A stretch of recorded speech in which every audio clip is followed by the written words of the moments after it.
Salut à tous et bienvenue pour cette nouvelle vidéo. Allez, ça faisait un petit moment que je ne vous avais fait de vidéo. Pour la simple et bonne raison, c'est qu'on est en période de vacances scolaires. Et que vous, il n'y a aucun changement pour vous puisque vous voyez toujours une vidéo tous les 2 jours. Ce sont des vidéos enregistrées, tournées il y a un petit moment. Mais là ça fait bien presque 15 jours que j'en ai pas tourné, donc ça me démange un petit peu. Donc j'en fais une. Voilà, j'ai bâillonné tout mon monde, je leur ai ligoté les mains, ils sont de l'autre côté, et ils peuvent pas faire de bruit. Alors, aujourd'hui, j'ai quelque chose à vous montrer, c'est aussi la raison pour laquelle je vous fais une vidéo ce jour. C'est qu'il y a quelques temps, j'ai eu envie de faire une réplique d'une arme fictive qui n'existe pas, je tiens à préciser. Tout simplement la célèbre arme de Han Solo, le blaster de Han Solo, que l'on voit dans tous les épisodes de la série Star Wars lorsqu'il est présent, bien entendu, ce bon vieux Han. Et ce blaster, j'ai trouvé un superbe fichier sur Thingiverse, mais alors vraiment la réplique parfaite. Et alors, je l'ai imprimé en taille réelle, c'est-à-dire à l'échelle 1:1. Le concepteur du fichier a très bien fait les choses puisqu'il a modélisé cette arme en partie indépendante, c'est-à-dire que le blaster est composé de 37 parties différentes que j'ai donc imprimées une à une, assemblées et collées pour certaines.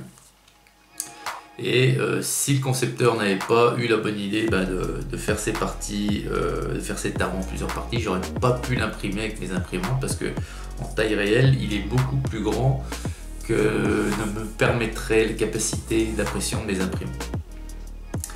Alors je vais de suite vous montrer ici les parties indépendantes une fois imprimées. Donc vous voyez, je les ai imprimées en PLA gris. J'avais 2 sortes de gris à l'époque, donc un gris souris, c'est le gris qui tire un peu plus sur le bleu, et le gris normal.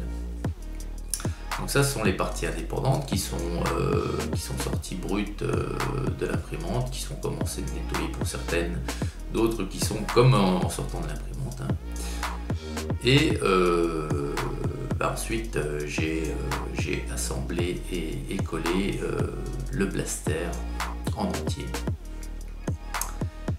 Et c'est franchement un très très beau print. Franchement, le concepteur là a fait de l'excellent travail. Et comme vous pouvez le voir, une fois assemblé, peint, il a vraiment, là ici il est encore pas peint, il a vraiment de la gueule, on peut le dire. Et je vais donc vous le montrer maintenant, une fois que je l'ai eu peint, que j'ai mis en couleur. Donc il y a un très très bel effet, donc le voici, là, une fois peint. Voilà. Donc vous avez plusieurs photos. Je vous montre plusieurs clichés parce que je l'ai pris en plusieurs endroits différents, pardon. Et la lumière n'est pas la même à chaque fois, donc il y a lumière naturelle et puis une autre exposition. Donc c'est pour cette raison que j'ai fait plusieurs photos. Et donc la mise en peinture ici est très très simple, très très facile. Croyez-moi, c'est un très très joli rendu, mais c'est à la portée vraiment de tous. Je vais vous expliquer. Tout d'abord, je vais déjà vous le montrer en vrai. Donc il y a un petit morceau, mais ça c'est pas grave, c'est la mire qui... Alors le voici les amis, ce blaster de Han Solo taille réelle. Il est vraiment super, vraiment magnifique. Donc ces dimensions sont du plus long, donc d'ici jusqu'au bout du tapetoire là, ça fait 30 cm.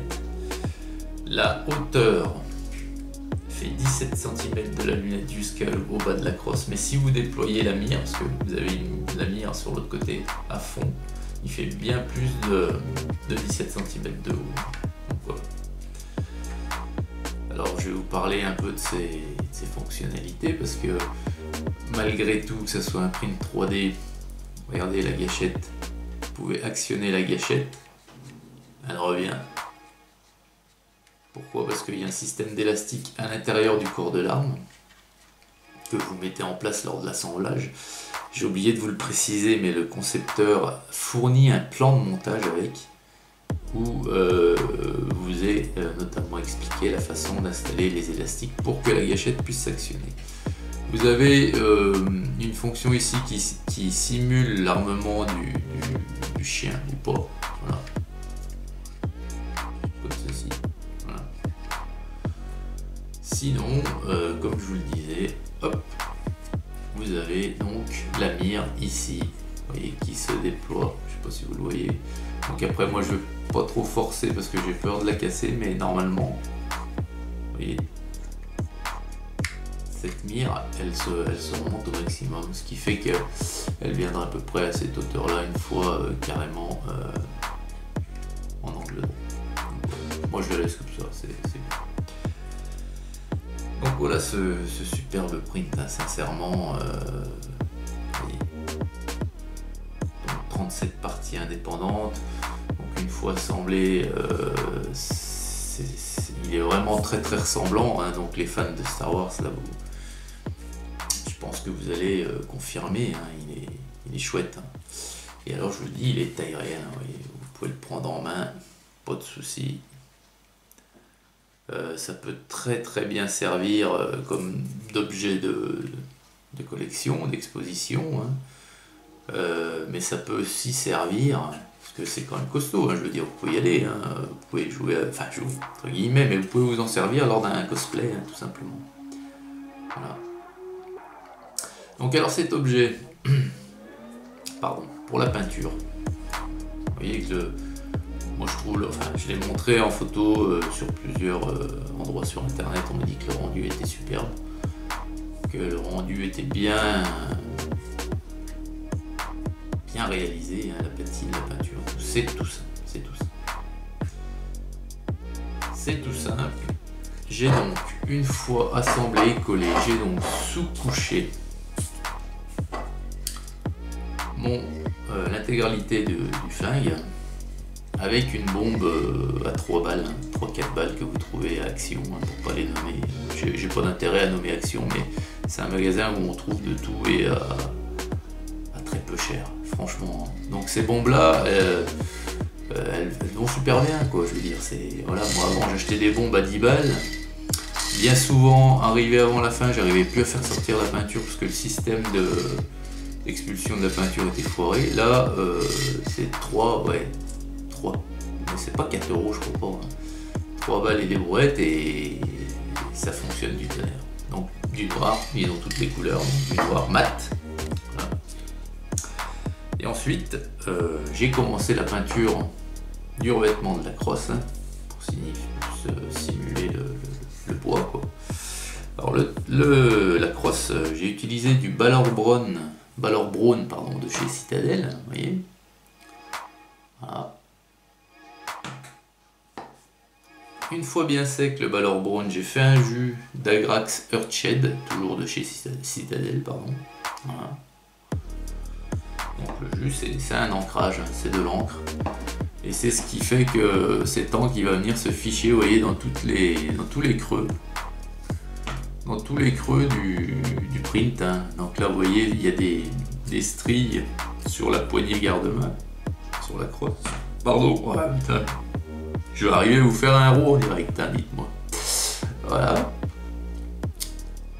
Et ça donne cet aspect, cette patine d'usure, quoi, de vécu.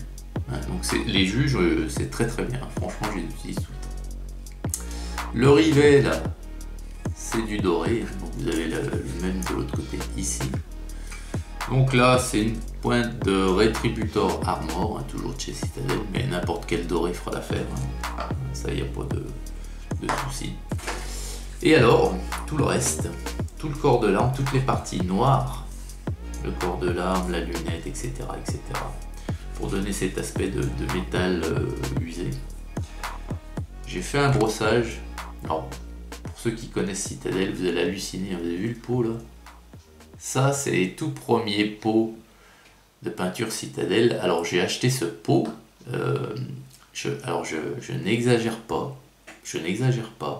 J'ai acheté ce pot de peinture. J'ai 47 ans, j'ai acheté ce pot de peinture il y a 30 ans. Avec ma première boîte de base de Warhammer Fantasy Battle. J'avais acheté un kit de démarrage de peinture et vous aviez ces pots-ci à l'époque. 30 ans. Et la peinture n'est pas sèche à l'intérieur et la peinture fonctionne encore. Superbe, bien. Donc Citadel c'est cher, ok. Mais quelle peinture peut se vanter d'avoir une durée de vie comme celle-ci, hein? Quelle marque? Je sais pas. Enfin bref.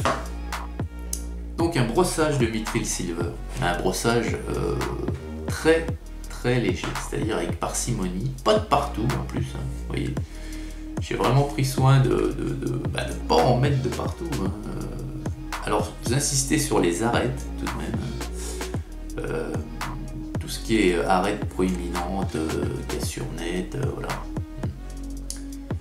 Et vous allez arriver à un résultat très très satisfaisant, très facilement, hein. Franchement là il n'y a pas, et puis je vais dire, il n'y a aucune règle, vous voyez, bon moi j'en ai mis là, si vous en mettez pas là puis qu'il y en a là, ça sera pareil, le résultat sera le même. C'est un brossage général léger, des parties noires, en insistant sur les arêtes, terminé. Voilà.